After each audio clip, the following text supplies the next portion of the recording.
انسان کی فطرت ہے، جب اللہ تعالیٰ اس کو رزق دیتا ہے، دولت کے دروازے اس کے لیے کھولتا ہے، اس کو جاہ و منصب ملتا ہے، اور یہ اللہ تعالیٰ اس کو جاہ و منصب دے کے، دولت دے کے، اس کو پیسہ روپیہ دے کے اس کی آزمائش کرتا ہے، لیکن اس کو آزمائش نہیں سمجھتا۔ فَيَقُولُ، وہ کہتا ہے ربی اکرمن، میرے رب نے مجھے عزت دی ہے، وہ اس کو عزت سمجھ لیتا اور کہتا ہے کہ میں اللہ کا محبوب ہوں، مجھے اللہ پسند کرتا ہے تو اس لیے مجھے دولت دی ہے، ورنہ میں غربت کی چکی میں پس رہا ہوتا۔ وہ دولت کو جو ہے وہ عزت سمجھتا ہے، حالانکہ اللہ نے بطور آزمائش اس کو دولت دی ہے۔ جب کسی بندے کو پوچھا جائے نا بتا کیا حال ہے، تو اگر اس کے پاس دولت کے انبار، وہ کہتا بڑا فضل ہے اللہ کا۔ اچھا کیا فضل ہے اللہ کا؟ تو تہجد کی نماز بھی پڑھنے لگ گیا؟ نہیں، میں تو 5 بھی نہیں پڑھتا۔ اچھا کیا فضل ہے کہ اللہ نے تجھے یہ کرم کر دیا کہ تیری زبان پہ جھوٹ نہیں آتا؟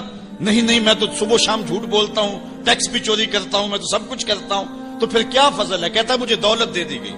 تو یہ انسان کی فطرت ہے کہ دولت جو مل جائے اس کو تو اس کو فضل الہی سمجھتا ہے، وہ ناجائز طریقے سے بھی لے تو اس کو بھی فضل سمجھتا ہے۔ کبھی آپ نے دیکھا ہوگا کہ سراسر کمائی حرام کی ہے، ناجائز فروشی کے ساتھ، رشوت کے ساتھ، اور کیا کیا دھندے کے ساتھ اس نے جو ہے وہ دولت کمائی، اور عالی نصب کوٹھی بنا کے اوپر لکھ دیا ھذا من فضل ربی، یہ میرے رب کا فضل ہے۔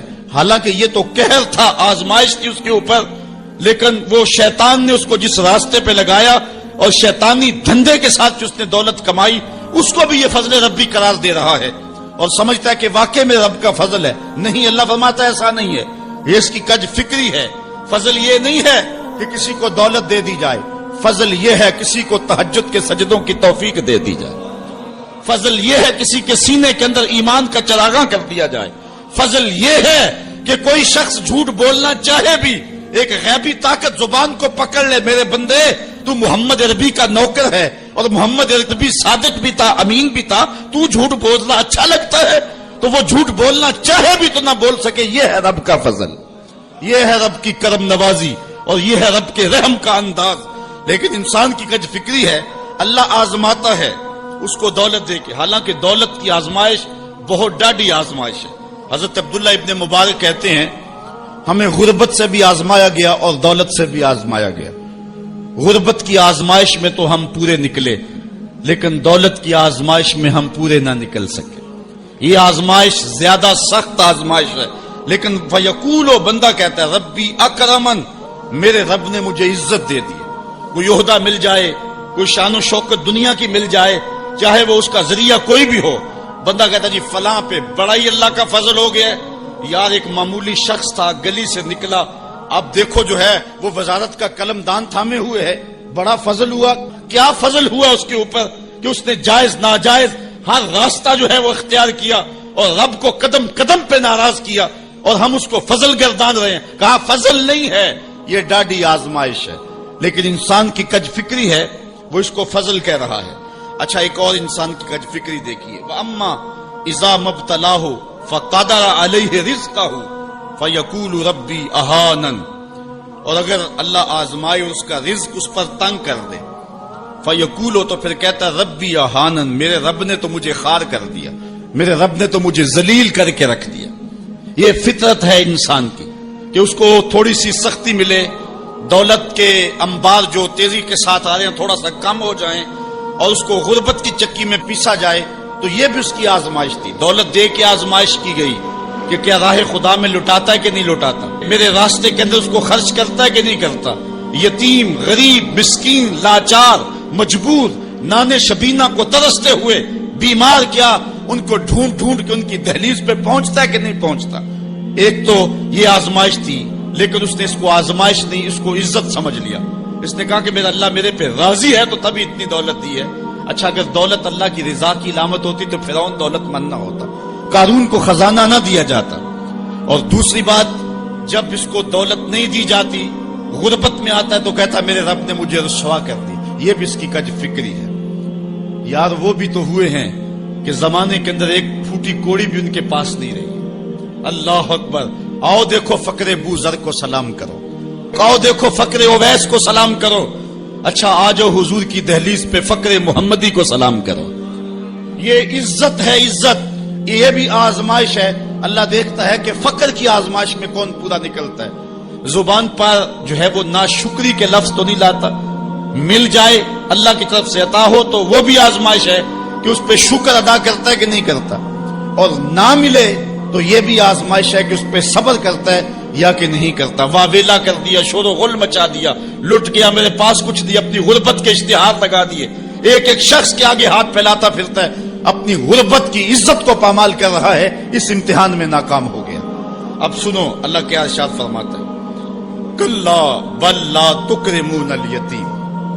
تم کہتے ہو کہ ہمیں دولت نہیں ملی تو رسوا کر دیا گیا, اور دولت مل گئی تو اللہ کا فضل سمجھتے ہو. اللہ فرماتا ہے ایسا نہیں ہے.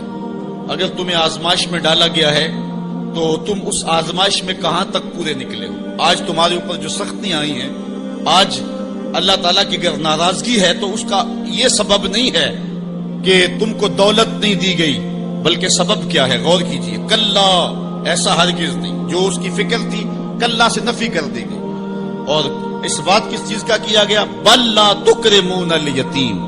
تم یتیموں کو عزت نہیں دیتے ہو. اصل بات یہ ہے جو بات سوچنے کی ہے. اب قرآن کا یہاں اسلوب دیکھیے, میں قربان جاؤں قرآن کے اسلوب پہ.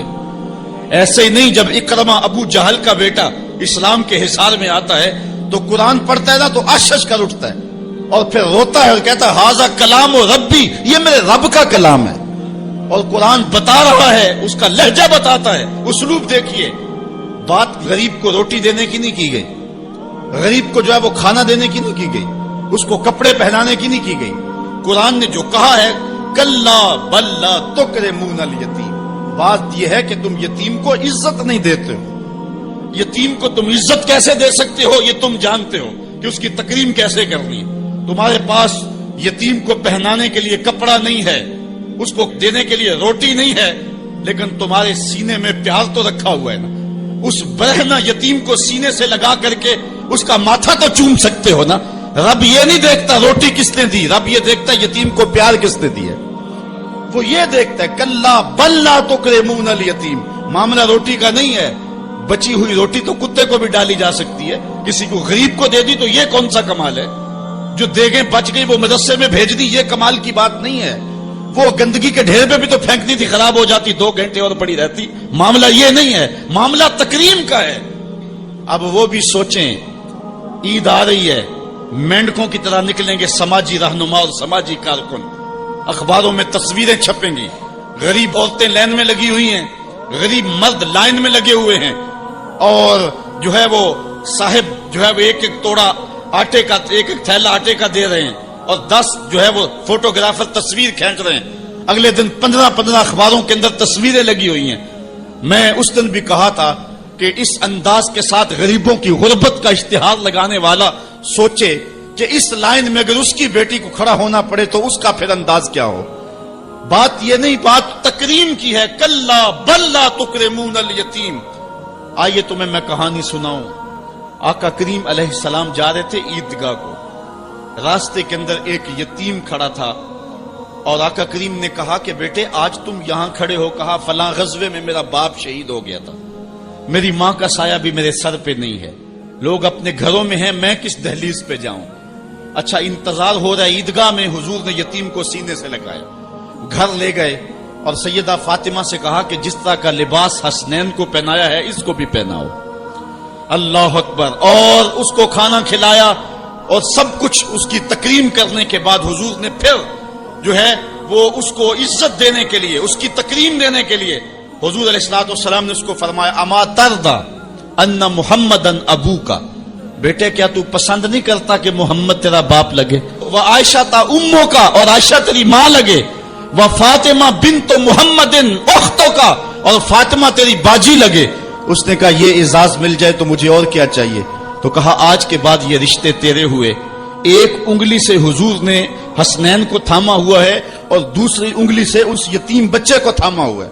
جب حضور عیدگاہ کی طرف بڑھ رہے ہیں تو اور بچے بھی اپنے ماں باپ کے ساتھ جا رہے ہیں. وہ بچہ زبان حال سے کہتا ہے تھا تو یتیم, آج یتیمی کا مزہ ہی نہیں آ گیا ہے کہ حضور کی انگلی تھام کے جا رہا ہوں. تو یتیم کی تکریم کا مسئلہ ہے, اس کو عزت نفس دینے کا مسئلہ ہے. یتیم کو لوگوں کے اندر کھڑا کر کے اس کو اعزاز دیتے ہو, وہ اعزاز نہیں ہے. وہ رسوائی ہے. مجھے 1 سال قبل ایک ایسی تقریب میں لوگ کھینچ کر کے لے گئے جہاں وہ آج کل اجتماعی شادیوں کا رواج ہے. تو میں بڑی معذرت کی، میرے لیے مشکل ہوگا کیونکہ مجھے اندازہ تھا اس تقریب کا، لیکن میں کبھی گیا نہیں تھا پہلے. تو میں جب اس تقریب میں پہنچا تو یقین جانے کہ 2 دن تک جو ہے وہ میں بے چین رہا ہوں. میں کہتا ہوں غریب سے غریب آدمی ہوتا ہے نا، اس کو معاشرے میں پروٹوکول اعزاز نہ بھی ملے تو شادی والے دن تو مہمان خصوصی وہی ہوتا ہے نا. اس دن تو سارے اس کے چہرے کو دیکھتے ہیں، لیکن ان دولوں کو بھی جو ہے وہ لائن پہ بٹھایا ہوا تھا اور اوپر مہمان خصوصی کوئی اور بیٹھے تھے. میں نے کہا یہ بیچارے مسکین آج بھی مہمان خصوصی نہیں ہے، آج ان کی زندگی کا اہم دن ہے اور آج بھی اتنے لوگوں کے سامنے اشتہار لگایا جا رہا ہے یہ غریب لوگ ہیں، اور دلہنوں کا بھی اشتہار لگایا جا رہا ہے یہ غریب بچیاں ہیں. اور پھر کیا ان کے چہرے پہ کوئی مسرت کے آثار تھے اور نہ ان بیٹیوں کے چہرے پہ کوئی مسرت کے آثار تھے. تو لوگ خوشی بانٹنے چلے ہیں لیکن غموں میں اضافہ کرتے چلے گئے. رات کی تنہائی میں نکلو، اندھیرا پھیلا ہوا ہو، کوئی دیکھنے والا نہ ہو، اپنے سائے سے بھی بچو اور جا کے غریب کے گھر میں رقم پھینک کے آ جاؤ، اسے پتہ نہ ہو یہ پھینکی کس نے ہے، اور پھر وہ شادی کریں جو دعائیں ان کے کلیجے سے نکلیں گی عرش تک پہنچیں گی. تو بات پیسے دینے کی نہیں ہے، بات تکریم کی ہے. کلا، دیکھو قرآن کا اسلوب، کلا بل لا تکرمون الیتیم. معاملہ یہ ہے کہ یتیم کی عزت، تکریم. میرے اور آپ کے آقا مولا نے تو یہاں تک فرمایا جب بچے اکٹھے کھیل رہے ہوں، تمہارا بچہ بھی ان بچوں میں کھیل رہا ہو تو بچے کو بیٹا کہہ کے آواز نہ دو، اس کا نام لے کے پکارو. عرض کی گئی حضور بیٹا ہے، بیٹا کہہ کے پکاریں گے تو حرج بھی کیا ہے؟ کہا تم نہیں جانتے، ہو سکتا ہے کہ وہاں کوئی یتیم بچہ بھی کھیل رہا ہو، اور جب یہ تم کہو گے تو تڑپ جائے گا، آج میرا باپ ہوتا تو مجھے بیٹا کہہ کے پکارتا، لیکن آج میں محروم ہوں. تو کہا مسئلہ یہ ہے، کلا بل لا تکرمون الیتیم ولا تحاضون علی طعام المسکین. دیکھیے قرآن کا اسلوب. کہا ایک تو یتیم کی تکریم نہیں ہے، یہ ساری افطار اس لیے آئی، اور دوسری بات یہ ہے کہ وہ آپس میں ایک دوسرے کو مسکین کے کھانے کی رغبت نہیں دیتے. یعنی ایک شخص خود غریب ہے اور اتنی طاقت نہیں رکھتا کسی غریب کی پرورش کر سکے، وہ عہدہ برا نہیں ہو سکتا کہ اتنا کہ میں تو کچھ کر نہیں سکتا. کوئی بھوکے تڑپتے ہوئے غریب کو دیکھے، خود نہ دے سکے. اللہ نے اسے زبان تو دی ہے، کسی امیر کی دہلیز پہ وہ نہیں جاتا یہ چلا جائے اور جا کے توجہ دلائے کہ میرے ہمسائیگی کے اندر ایک یتیم تڑپ رہا ہے، بیوہ کی بیٹیاں بوڑھی ہو رہی ہیں دہلیز پہ، اور وہ جا کے اپنے اعتبار پہ جو ہے ان کا انتظام کر دے. یہ ہے ولا تحاضون علی طعام المسکین.